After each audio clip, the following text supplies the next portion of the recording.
Assalamualaikum warahmatullahi wabarakatuh. Kami calon guru penggerak Angkatan 10 Kabupaten Bogor akan melakukan demonstrasi kontekstual modul 2.3 coaching supervisi akademik bersama kami. Saya Badriah dari SD Negeri Hambaro 03. Saya Rizky Amalia dari SDN Negeri Wates. Saya Neng Sri Sulastri dari SDN Negeri Ciparai. Selamat menyaksikan. Assalamualaikum warahmatullahi wabarakatuh, Bu Badriah. Salam warahmatullahi wabarakatuh. Bagaimana kabarnya hari ini? Alhamdulillah kabar baik. Baiklah, sebelum kita melakukan coaching ya Bu Badriah ya, saya terlebih dahulu ingin mendiskusikan terkait rubrik penilaian, apakah sudah sesuai dengan alur Tirta, lalu bagaimana Ibu memberikan pertanyaan-pertanyaan yang berbobot sesuai dengan teknik rasa kepada coach, lalu bagaimana coach itu merespon atau menanggapi dari coachnya. Nah, dari pertanyaan-pertanyaan itu, pertanyaan yang pertama yang saya ingin sampaikan adalah kompetensi yang ingin Ibu kembangkan dalam proses coaching nanti itu seperti apa ya Bu ya? Kompetensi yang ingin saya kembangkan adalah present, kehadiran penuh, mendengarkan aktif, dan pertanyaan yang berbobot. Oke, berarti ada 3 ya Bu ya dari kompetensi yang akan Ibu kembangkan. Lalu dari ketiga itu mana yang lebih spesifik Ibu akan kembangkan dalam observasi tersebut? Mungkin mendengarkan aktif ya Bu, soalnya dengan mendengarkan aktif otomatis kita akan present, terus akan mendapatkan pertanyaan yang berbobot juga. Oke, baik ya. Lalu pertanyaan yang ketiga nih Bu ya, indikator mana yang diinginkan oleh Ibu dalam proses coaching nanti? Saya menginginkan coach saya mendapatkan solusi-solusi dalam permasalahannya dan bisa menemukan langkah-langkah juga untuk menyelesaikan masalah-masalahnya. Oke, sangat bagus sekali ya Bu ya. Mudah-mudahan proses coaching nanti akan berjalan dengan lancar. Nanti kita akan bertemu kembali untuk pelaksanaan pasca observasi. Terima kasih banyak Ibu Badriah atas waktu dan kesempatannya ya hari ini. Sama-sama Bu Kiki. Oke, Assalamualaikum warahmatullahi wabarakatuh. Waalaikumsalam warahmatullahi wabarakatuh. Assalamualaikum Ibu Kiki, Ibu Badriah. Maaf ya sudah menunggu lama. Ya Bu Neng, baiklah. Kita tidak memiliki waktu banyak ya Bu Neng ya, Iya, sekitar 15 sampai 20 menit. Iya. Apa yang bisa dibantu Bu Neng? Iya gini Bu, jadi saya itu mau ngobrolin tentang kondisi belajar murid-murid saya Bu di kelas. Jadi begini nih Bu, akhir-akhir ini kan saya itu merasa murid-murid di kelas saya itu kurang antusias gitu ya Bu ya dalam menerima pembelajaran dari saya. Kemudian selain itu juga anak-anak itu sering sekali tidak mengerjakan tugas begitu Bu. Oke, jadi yang mau kita obrolin sekarang ini adalah murid-murid Bu Neng yang kurang antusias dan tidak mengerjakan tugas ya Bu Neng ya? Iya betul Bu. Nah, jadi menurut Bu Neng, apa yang Bu Neng harapkan dari obrolan kita hari ini? Iya, jadi yang saya harapkan tentu saja saya mengharapkan solusi atau permasalahan saya tentang antusias murid-murid saya di kelas gitu. Menurut Bu Neng, hal apa yang membuat murid-murid Bu Neng kurang antusias dalam pembelajaran bersama Bu Neng? Kalau saya ingat kembali nih ya Bu, hal yang menyebabkan murid-murid saya itu kurang antusias itu yang pertama pembelajaran saya itu membosankan, kemudian monoton, terus saya itu terlalu dominan untuk berbicara begitu Bu. Kemudian yang kedua saya itu kalau memberikan tugas itu terlalu banyak begitu Bu. Oh begitu ya. Kira-kira menurut Bu Neng apa saja yang dapat membuat murid Bu Neng antusias nih dalam pembelajaran? Yang dapat antusias ya, pembelajaran yang menarik mungkin ya Bu ya. Oh, saya sependapat ya dengan Ibu. Lalu menurut pendapat Ibu, apa saja yang bisa membuat murid-murid asik dan tidak bosan dalam pembelajaran Bu Neng?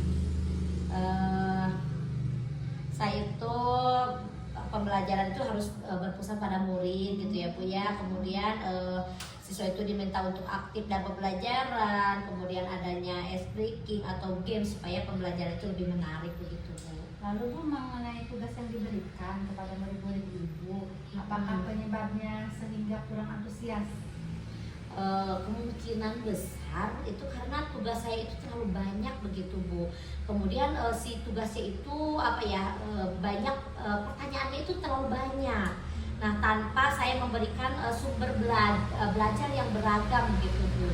Nah, sehingga anak itu bosen Ya. terus tidak asik gitu ya. Kalau boleh tahu sumber belajar apa yang boleh pakai? Biasanya sih saya menggunakan buku teks ya Bu ya, yang ada di perpustakaan begitu. Adakah sumber lain selain buku teks itu Bu Neng? Banyak sih Bu. Kalau sumber mah ya bisa kita itu belajar bisa dari YouTube kali ya Bu ya, YouTube terus bisa melalui internet begitu ya. Atau mungkin kalau anak-anak sekarang itu bisa dengan TikTok begitu ya Bu ya. Anak-anak itu sering main TikTok, mungkin itu bisa dijadikan salah satu sumber belajar juga kali ya Bu ya. Betul sekali Bu Neng, saya yakin sekali Ibu Benar. bisa menggunakan berbagai macam sumber belajar. Pasti akan membuat murid-murid antusias dalam pembelajaran. Iya Bu. Terus setelah Bu Neng mengetahui begitu banyak sumber belajar yang bisa digunakan, rencana Bu Neng ke depan itu untuk menyelesaikan masalah ini apa Bu? Yang pertama saya itu akan merancang pembelajaran yang mengasihkan tentunya Bu, dengan menggunakan sumber belajar yang beragam. Kemudian yang kedua saya akan memberikan tugas itu tidak terlalu banyak begitu ya Bu. Kemudian tugasnya juga akan saya sesuaikan dengan minat dan bakat murid-murid saya itu. Istilahnya itu saya akan melaksanakan pembelajaran diferensiasi begitu Bu. Sehingga murid-murid itu tidak terkesan dipaksa, tetapi mereka itu memang senang untuk mengerjakan tugas. Bagus sekali ya rencana Bu Neng itu, mudah-mudahan berhasil ya Bu Neng. Iya. Nah, sekarang komitmen Ibu nih terhadap rencana Ibu apa nih Bu kira-kira? Saya itu berkomitmen untuk selalu membuat rencana pembelajaran yang mengasihkan, kemudian menggunakan banyak sumber belajar untuk eksplorasi materi, sehingga murid-murid saya itu dapat menjalankan merdeka belajar. Dan saya juga akan membuat murid-murid saya itu senang dalam kegiatan eksplorasi materi tanpa ada unsur paksaan begitu Ibu. Wah, bagus sekali ya Bu Neng ya, saya sangat mendukung. Mudah-mudahan semua berjalan lancar dan sesuai harapan. Kalau boleh tahu nih Bu Neng, untuk melaksanakan rencana tersebut kira-kira mau kapan dilaksanakannya Bu? Harusnya sih besok sudah dilaksanakan ya Bu ya, karena ini kan berkaitan dengan pembelajaran gitu. Baik Bu Neng, kita sudah di ujung sesi nih, kira-kira obrolan kita hari ini apa yang Bu Neng dapatkan? Yang saya dapatkan dari obrolan kali ini di awal itu saya itu bingung sekali ya Bu. Saya harus bagaimana nih menghadapi anak-anak yang dalam pembelajaran itu tidak antusias. Nah, setelah ngobrol dengan Ibu ini, alhamdulillah Bu, saya dapat pencerahan. Terima kasih ya Ibu Badria atas waktunya untuk sharing begitu ya. Mudah-mudahan sih kita semua juga bisa menjadi guru yang selalu dirindukan oleh murid-murid. Sama-sama Bu Neng, saya tunggu cerita perkembangannya ya Bu Neng ya. Baik Ibu, terima kasih atas waktunya ya Bu ya. Ya, assalamualaikum. Waalaikumsalam. Warahmatullahi wabarakatuh. Ibu Badria, bagaimana kabarnya? Alhamdulillah baik. Oke, sudah melaksanakan observasi ya.